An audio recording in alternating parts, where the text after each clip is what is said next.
Hello, and thank you for joining us here on another episode of Talon Talk. I'm Jon Edmond, alongside the head coach of the men's basketball team, Justin Potts. Coach Potts, thanks for joining us today. Always good to be here. Good to see you.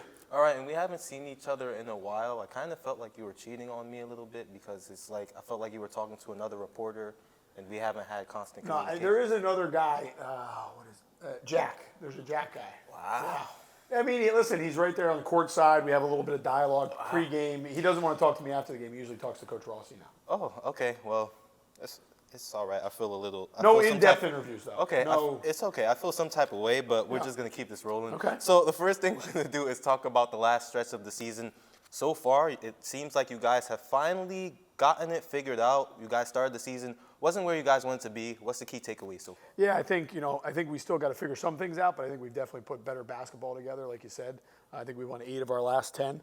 I think some of it was just getting some experience. We have a lot of young guys, and it took them a little bit of time to figure some things out in terms of how we play, the level you have to play at in this league to find ways to win games. And I think our consistency's really improved as we've gone through the year. We've gotten better in our pressure. Our defense has picked up a little bit. We've shared the ball all year. We're leading the league in assists. So we've done a really good job of that. But I think guys have just now really understood in this last, probably month or so what it takes to win. And I think they know the effort that has to be put in, the preparation and all those kind of things. And I think, with the ability we have from a talent standpoint, you put that together with preparing the right way and playing really hard night in and night out, it gives us a good chance. Yeah, and also you guys have had a few injuries on the season, a few injury scares, a couple of players that's missed games. What can you say about the team's resilience to just always bounce back and have great games, even with those players out? Yeah, I think these guys are super connected, so I think that obviously helps. And as we've all learned in the last 2 years or so, there's a lot of ups and downs with COVID, and so we've had setbacks with that. We've had injuries, like you said, and what we try to do as a program is we just got to keep moving forward, and it's got to be a next man up philosophy. And guys have done a good job with that. The guys who have been injured have worked really hard to get themselves back as quickly as possible. And I think we talked earlier in the year about our depth, and we thought that was an advantage. So that's definitely, we've seen that a lot lately, that our depth has really helped us. We've been able to jockey guys a little bit and move positions. Mike Jack's kind of playing multiple positions. Keon's playing multiple positions. So it shows their ability to understand what we do. And I just think guys understand they're going to have to step up when guys are injured or guys are out, and we've done a good job of that. And you just mentioned the name that was just about to come up next, the emergence of Mike Jackson. He's just literally it seems like he might be one of the only guys on your team that literally has the green light to just shoot it at any given time. What could you say about his starting so far? Yeah, I mean, they all have the green light. His is shining pretty green right now. I think the biggest thing with Mike is he came in about 2 months ago to the office, and we were just trying to go over some stuff we thought he could do better. And, as a guy that is a shooter and that's kind of what his craft is, we just talked about spending more time in the gym and really, really working at it. Coach Palazzi, one of our assistants, and him have now made 300 to 400 threes a day for about 4 straight weeks. So when you're doing that and you're putting that kind of work in, I think what eventually Mike has seen is the results of that work. So I give Coach Palazzi a ton of credit for getting him in there and doing those kind of things. And then, Mike wants to be a really good player. He wants to be a really good shooter. And, he's spending a ton of time. He's working as hard as anybody in the program. And I think what you're seeing, like you said, kind of recently is just all that work and now the confidence and getting some really good experience. He's a guy that has a chance to have a really, really special career. He's just got to keep working at it. And, our guys are doing a good job of finding him too. They're finding ways to get him shots. Yeah, and it's like he was brought in here for shooting, but it's like he's doing all the other dirty work as well. He's banging down lower guys, and he's playing defense. How did you guys just help his game evolve to that level? Yeah, I think, coming out of high school, he was known, like you said, as a shooter. But I think once we got around him, you realized he was capable of doing a lot of different things. He's a really, really good defender. He can guard, like you said, multiple positions. He can be down in the low post and be able to compete down there. But he can step out in the perimeter and guard guys on the perimeter. And then as he's grown in confidence and gotten more experience, he's able to put it on the floor. And he's a really good 2-foot finisher, as we say. Like, he gets in the lane, he gets to 2 feet, he's under control. He doesn't try to rush stuff around the rim. So he's got a crazy work ethic. He's a hooper. He loves it. It's what he wants to do. He spends a lot of time watching film and those kind of things. Just really proud of his growth and development over the course of the year. It shows you when you invest into it what you can get out of it. All right, and we were talking about Mike Jackson. Now let's move to some other players as well who have just been emerging. You have Francisco Paulino, Greg Eck, Amari Mills. What do you have to just say about those guys and the time they put in on the court? Yeah, similar scenarios, Mike. Those guys are workers, and we we have a good culture in our program where I think guys are really competing and trying to get better daily. Fran's been a guy that's really worked his whole career, but he got a chance when Steve had to be out with COVID for that short time. He got the opportunity to step into the starting lineup, played really good basketball, which has made us an even deeper team, and his minutes have gone up. He's physical, he's aggressive around the rim. He gives us a presence at both ends of the floor inside the paint. Amari and Greg have just kept developing all year, and Amari's battled some injuries, and that's been a little bit of a struggle for him at times. But when he's been healthy and been able to play, he's been really, really, really good. And, Greg X getting adjusted to the style and some of those kind of things and figuring out the league. But both of those guys provide really valuable minutes and, again, just add to the depth of our backcourt when you add those two guys in with Keon and Kieran and now Mike Jack playing a little bit back there and Coop. It gives us a lot of firepower and a lot of different lineups we can play. And with all of them playing so well, does that kind of like mess with your rotation a little bit? Is it kind of like, okay, I should put this guy in this moment, this guy that usually plays this time in the crunch time, I can put in Mike Jackson now over like this other player? Like, how does that work? Yeah, I'm usually, like, the way we do it, we play a lot of guys, obviously, so we actually don't keep a minute chart on the bench. We're pretty flowing in terms of the game. I try to use my gut and my instincts. I try to use the assistants to pick their brains and see what they think. The minutes are kind of where we think they should be for guys. We're playing 11 guys, double-digit minutes. So when it gets to the end of games, it's usually a little bit of feel, just who's been playing well that night, who maybe is shooting it well, or who's doing some good things on the defense or in pressure. And we just try to, they all know they're going to be in different situations, and as we tell them, it's going to be a different guy every night. So just, stay ready, and when you get inside 5-6 minutes or so, we have the ability to get guys in and out. We can go offense, defense. We can use timeouts if we need to adjust some things. And our guys sacrifice minutes the way we play, so they're really comfortable with that. All right, and so far on the past episodes, this episode currently, we've talked about you, we've talked about the players. We haven't really talked about the assistant coaches, so I just wanted to shed some light onto them because it's not only you that can put this whole thing together. It takes a team effort. So you have assistant coach Sean Rossi, Mike Palazzi, and Will Bishop. Could you just talk about their roles and how they help this team to what it is? Yeah, we got one more. Steve Weiler joined us this year. He's got a part-time guy, so he makes all the games and does some stuff at practice.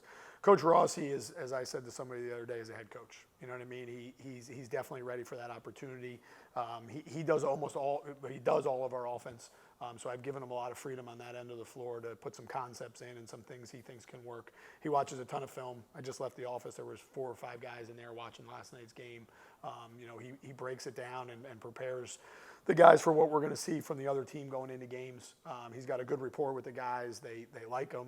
They trust him. He puts a lot of work in with them on the court and in the film room. And he's just got a crazy work ethic as an assistant on the recruiting front and then on the film and just kind of player development front. And, he's ready to lead his own program. I don't ever want to lose him. I'd like to keep him as long as I can. But, that's going to be part of his growth and development as he goes forward. Coach Palazzi's just getting into it. I actually knew him a little bit before we hired him. He worked for a friend of mine at Blair Academy, and then he was at the Hoop Group. He's a young guy that's really hungry. Him and Coach Rossi do a great job, kind of going over film stuff and seeing some things that might work. He spends a crazy amount of time in the gym with guys. As I mentioned, Mike Jack before, he's in there right now with Greg Eck rebounding. So, he's a guy that guys can, shoot a text to and say, hey, can we get in the gym and, get some shots up? And I think Coach Palazzi's getting comfortable with what we do and really starting to grow and develop as an assistant. Coach Bishop is Mr. Montclair. You know what I mean? He's been here for, I think, 13 years as an assistant now. He played here. Him and his wife both went here. And he's just a great resource on the staff. He's obviously been in the league for a long time. He understands, kind of what it takes to win. He's been a part of successful teams as a player and a coach here. And he's just a guy that has been valuable for us in a lot of different ways, getting comfortable when we got here, and then also just understanding what we do. And now he's got, kind of finds his niche, and the guys call him the original OG.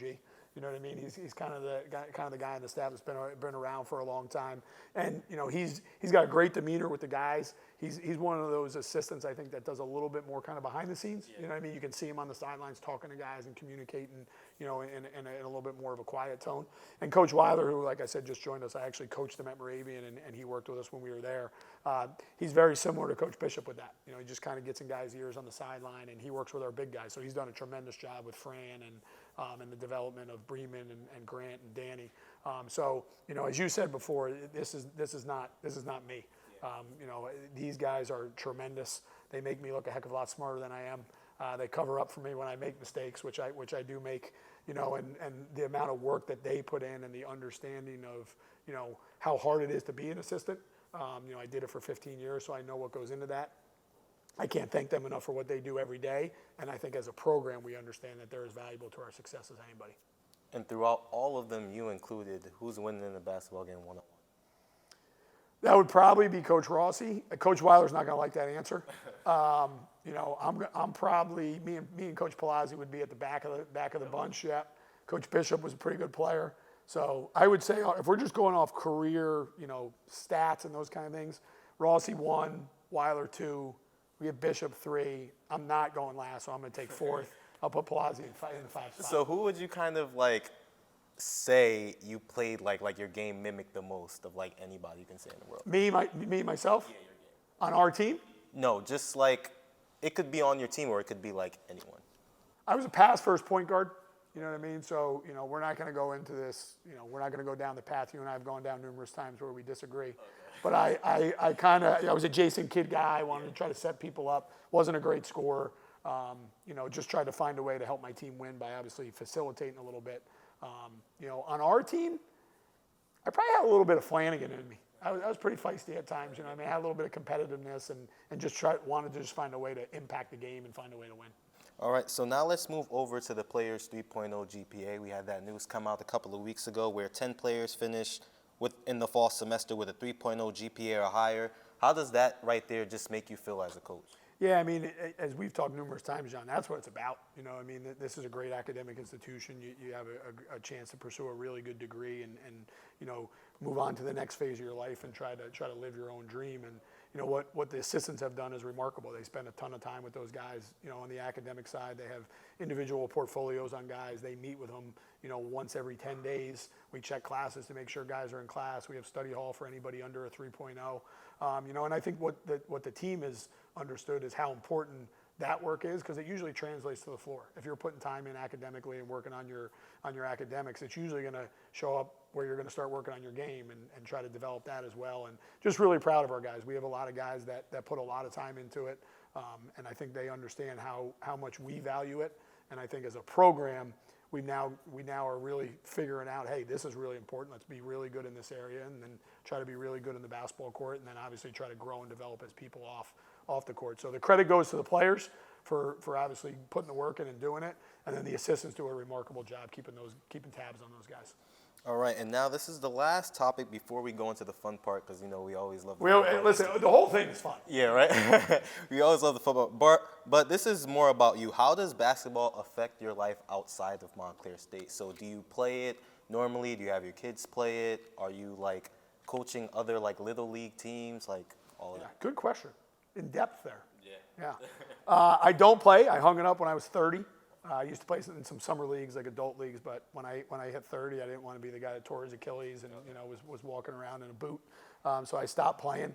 I actually don't even, you know, in practice many times pick up the ball and shoot it much. You know, so it's obviously a huge part of my life as a basketball coach for 22 years. How does it affect me outside? You know, I mean, I think the biggest thing is you're away from your family. You know what I mean? And that's just kind of part of being a coach. And I have a wife who's a Division I athlete, so she understands kind of what goes into it. My daughters have never seen anything other than me coaching, so they understand at this time of the year I'm not going to be home as much. I'm not going to be around, and I'm going to miss some things. So they make the ultimate sacrifice as a family to not always have me around. My daughters are both playing this year. My oldest daughter Quinn is playing 3rd and 4th grade, and my youngest daughter Kennedy's in what they call little dribblers. So they just do some skills and drills one day a week. My other daughter plays usually two games on the weekend and has 2 practices. So I've only been able to make 2 games. I try to just be the guy in the stands that sits there and, you know, keep it quiet. I don't need to interject on anything. I think, you know, youth sports are for the kids, and they should be out there enjoying it and learning the game. So I'm not able to coach their teams, obviously, because I'm coaching ours. But I do some stuff in the off season with soccer and those kind of things where I try to work with them there. So, you know, we might looking at it, they seem to like soccer a little bit more, which is fine with me. I'm sure my wife would like him to play field hockey because that's what she played in college. But, you know, the reality is, as a coach, you have a family at home, and then you have a family here. And I gotta make sure I'm splitting my time to get both of those, time with both sides of my family. And my players understand that. There's sometimes, when practice ends, I try to shoot out as quick as I can to try to catch a game or a practice. And our guys are always checking in on the girls and seeing how they're doing. They FaceTime with them every now and then and see how it's going. So it definitely impacts you outside, the sport. But what my family is really great at is just trying to make this family part of ours. You know what I mean? So the girls come to the games. They made Keon Price birthday cards the other day. Well, I probably shouldn't have said that. They didn't make them for some of the other guys that had birthdays. So Key's one of their favorites. But I have a special family that's really supportive, so it makes it easy. Yeah, and now it's time for the fun part. I usually have a name for it, but this time I don't. We're just going. We're just gonna go with the flow. So I'm just gonna ask you any questions. You just answer. You told me you were a Bulls guy. You told me you were a 1990s. No, not Bulls guy. I like Jordan. You were a Bulls guy because Jordan isn't like okay. We're not gonna go. Yeah, on that, right? we'll just end there. But yeah, we'll just end there. But you were a 1990s guy. You loved basketball around that time, stuff like that. So you should know what happened around that time, the NBA, college basketball, throughout all of that. I think I have a pretty good grasp on it. I have a feeling I might have just put myself out there to not have a grasp on it, but I'm going to go with it. Okay, well, all right. I only have 4 questions for you. You could just answer them to the best of your ability, all right? All right, so this former Duke player drilled the last second jump shot to beat Kentucky Christian in the final. Laettner in Philly at the Spectrum. Okay. So that's one. All right, the next one. In 1996, this former NBA player broke NBA records for assists and steals. 1996. I'll give you 3 tries. 3 tries. Broke the record for assists and steals. Stockton. Yeah, Stockton. So 2 for 2 now. All right, now moving on to the third one. This former NBA coach has 13 rings, 2 as a player and 11 as a coach. Phil Jackson. Yeah, so 3 for 3. See, I told you it was going to work in your favor. Now, this is the one that I like a lot. This is the last one, all right? So this player forced Michael Jordan's hand to decide to put out the Last Dance documentary after an incredible performance in the 2016 NBA Finals and winning the championship and the Finals MVP.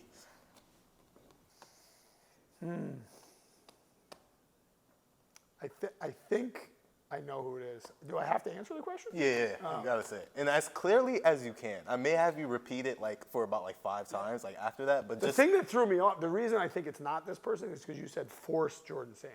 Because nobody's really ever done that. But he has forced Jordan's hand. Yeah, not really. I mean, Jordan's retired. You can't really make him do it. Jordan does what he wants to do. You know what I mean? When you're the greatest of all time, you can do what you want to do. Well, when he was the greatest of all time at a certain point or in his era. Now it's just totally changed to the person whose name that you still haven't mentioned yet. Yeah, I can't, because that force thing has me, there's no way it could be this guy. I'm going to take a guess. You're going to take a guess? No. You're going to say the right I'm going to go with LeBron James. Yeah, there you go. See, it felt so good just hearing that. But look, that got you a perfect 4 out of 4. Well, listen, we just talked about our guys' academics. I could have thrown the question, but that would not be the right thing to do. I wanted the 100 on the test. Yeah, no, you had to get 100 on the test because, if you would have got that one wrong, it had 2016 NBA Finals championship, came back 3-1. It was I wasn't the sure greatest. if that was the one he had lost or not, because he's lost a few of them. Jordan didn't lose any of them, so that's why I was just a little confused as to if it was him or not. That was the one where Kyrie made the game winner? Yeah, it was.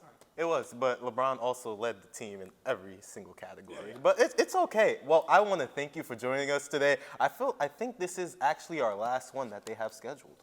Well, we could probably just meet up. Yeah, we could just meet up and probably do our own thing, if anything. Yeah. You come back here, you can just set up the chairs. You don't even need the lights or the cameras or anything. We could just talk. I'm good with that. All right. Well, once again, I want to thank you for joining us today. You got it, man. I appreciate it. All right, and that's all we have for today. Until next time.